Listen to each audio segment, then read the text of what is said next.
Hello, and welcome to PLO video number 2, where we're going to talk about pedagogy and theory. When it comes to pedagogy and theory, there are two words that come to mind: understanding and research. While completing my undergraduate degree, I learned a lot about the different pedagogical approaches used in education, as well as the different educational philosophies. Now that I've reached the end of the MET program, I can say with confidence that I've built on these initial lessons and can effectively apply technology-supported pedagogical approaches in my line of work. So let's dive in and get started.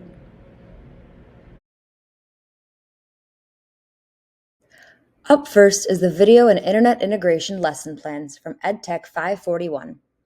The lesson framework was laid out so that the chosen ELA standards would be integrated throughout the course of a semester.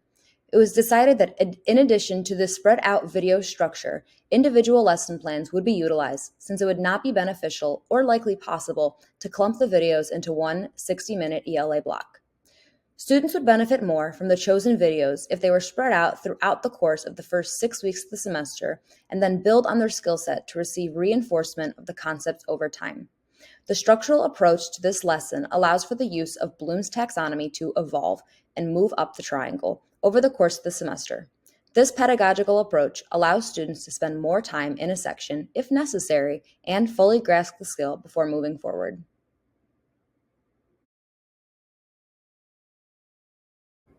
The second artifact is the reflection journal from EdTech 542.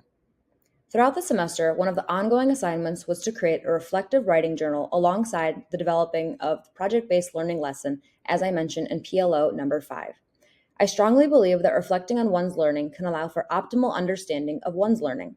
As we see in Bloom's taxonomy, the level of understanding is defined as explaining ideas or concepts, classify, describe, discuss, explain, identify, locate, recognize, report, select, and translate. This artifact allowed me to dive deeper into my what and why when it came to the pedagogical approaches I was choosing to implement into my lessons. Artifacts 3 and 4, an annotated bibliography and research paper from EdTech 504. Both of these papers align with PLO number 2 because they showcase multiple examples of research on social emotional learning in the online learning environment using multiple theories of education. One of the key takeaways from these assignments was the notion that cognitive regulation, emotional competence, and social skills are fundamental to the overall success of the learning process. I was incredibly proud of the work I produced in both the annotated bibliography and the research paper. By completing these assignments, I learned about SEL in a deeper way and applied this new knowledge to my teaching.